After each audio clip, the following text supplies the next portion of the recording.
Hey there, welcome to the Not Just Momma Podcast, the show where we talk about building businesses, chasing dreams, raising little yous, and keeping it real through all the chaos. We're diving into mindset, motivation, and all things mompreneur life, all while microwaving our coffee for the 20 millionth time. I'm your host, Heather Madsen, a dream-chasing mompreneur who knows exactly what it's like to juggle big ambitions with a million daily tasks. Because let's be honest, we're not just moms. We're wives, we're partners, we're daughters, friends, creators, dreamers, and so much more. And just because we're raising little tiny humans doesn't mean we have to put our dreams on the back burner. We deserve to chase them, build something incredible, and make a difference, all while being amazing moms. So go ahead and nuke that coffee once again and get comfy, because we're diving in. So let me ask you something. Have you ever sat down to work on your business and immediately felt that little bit of guilt down in your gut? You know, that small voice in the back of your head saying you should be spending your time with your kids instead. I am really guilty of that feeling, and it's definitely a really hard feeling to let slide, right? It's a constant tug-of-war between the part of you that wants to build something meaningful, like your dreams, and the part of you that feels like you're taking away from your family by doing it. So I want to talk about that today. That guilt that so many moms feel when they're trying to build a business or chase their dreams while raising a family. Because I think it's time that we as moms start letting go of that guilt and instead start seeing the truth behind those initial feelings, right? Like, you can be an amazing mom and a driven businesswoman at the same time. So my question is, where does this guilt even come from? Honestly, I think a lot of it comes from what we've been taught, okay? Maybe it's something we heard during our childhood that carried out into adulthood. This idea that a good mom should always be available, right? Or always selfless and always putting everyone first.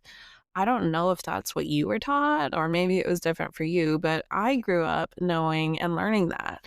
I mean, I watched my own mother. She sacrificed a lot of her time for me and my brother, and nothing else came before us, okay? She didn't even work till I was in second grade and my brother was in first. Maybe we've grown up hearing that motherhood means giving up your own dreams until your kids are grown, and if you don't, then somehow you're being selfish.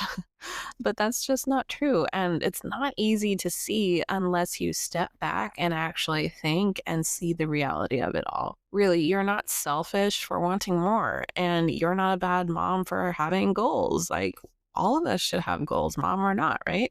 So let me tell you something. That guilt you feel, it's only there because you care so deeply about your family, and there's nothing wrong with that. When I first started my online journey, I remember feeling guilty every single time I opened my laptop, right? If my kids were in the next room watching a show or playing or even near me, I would think I should be spending time with them. But then you kind of start to realize something after a bit. Everything that you're doing, the course, the blog, the YouTube channel, the podcast, the business, whatever you were doing, it was all for them to try and build a life for their future, for the freedom, for you to be more present. And I know that may not look like it now, but you are working towards it, right? And of course, we are looking for the flexibility that a 9-to-5 job wouldn't always be able to give. And having a flexible job is actually really appealing to me after having children. I don't know about you, but it is for me. And once I understood that I was building all of this for them, this was my why, right? I wasn't taking away from them. I was building something for them, for my family, and that guilt started to loosen its grip on me. So what if instead of seeing your business as something that pulls away from your kids, you started seeing it as something that shows them what's possible in life, okay? I mean, they are watching you constantly, whether you like it or not. They are watching you every single move you make, and that's kind of scary, right? They're watching you be brave. They're watching you start something new. They're watching you fail or mess up, and then they see you get back up again, okay? the good, the bad, the in-betweens. And whether they realize it now or not, you're showing them that dreams are worth chasing and that hard work pays off. You're showing them that never giving up is never an option. And that's really powerful. You're literally teaching your kids to be resilient, to be creative, to be independent, and actually what it looks like to go after something you truly believe in. So the next time that mom guilt starts creeping in, remind yourself that you're not just building a business, but you're building an example. Okay. We are living examples to our children. But let's be real for a moment. You can't do everything, and I'm giving you full permission to let that thought go. It's really okay. We really live in a world where being busy is the normal thing, and we're constantly in the fast lane. The more we do, the more quote unquote successful we're supposed to feel. But really, all that does is drain us, exhaust us, and burns us out. Right? You don't need to work 40 hours a week to be successful. You don't just see that with online business owners, but a lot of people out there in the workforce even. And yes, having your own business to where you can call all the shots helps with that.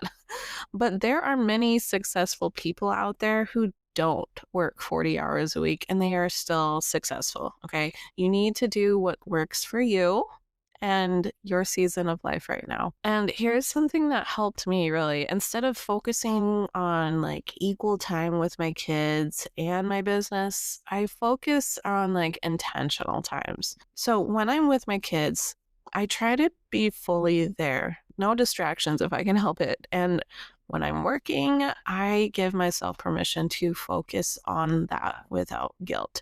One of the best things to do, honestly, is to just communicate with your kids on it. Like, tell them your dreams, tell them your goals, and tell them why you have to work for a little bit.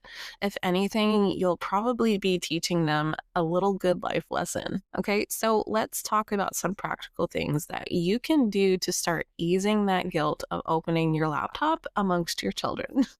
So, number one, set clear boundaries for your work time. Even if it's just like an hour during their nap time or even in the evening after bedtime, okay, that time is yours and it counts. Tell yourself this is my work hour and it's okay to focus on me right now and it's okay to demolish my tasks. All right, number two, remind yourself of your why, okay? Write it down, stick it on your desk, stick it on your mirror where you look at yourself all the time. Every time you feel that guilt coming in, look at your why and remind yourself what you're working towards. Maybe it's more freedom, more time, more options for your family. Your goals really matter, but your why drives the work toward your desired destination, okay? Number three, involve your kids when you can. Let them see what you're working on. Let them ask questions. And when they see you excited about what you're creating, it helps them understand that your work has purpose, okay? And that's super important. Number four, celebrate the small wins. Whether it's finishing a blog post or recording a podcast episode or getting one new subscriber, those things matter and they're small steps towards something bigger, right? So make a big deal out of it for yourself. And I feel it's okay to express your accomplishments to your kids too, and maybe they'll even start cheering you on. Number five, just give yourself grace.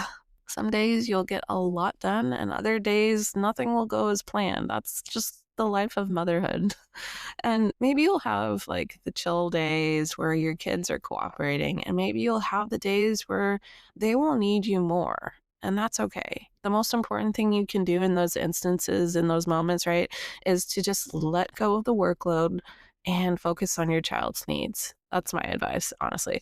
Yeah. And work can come later. You're only human and you're doing your best. So I'll leave you with this one last bit, okay? You're not a bad mom for wanting more.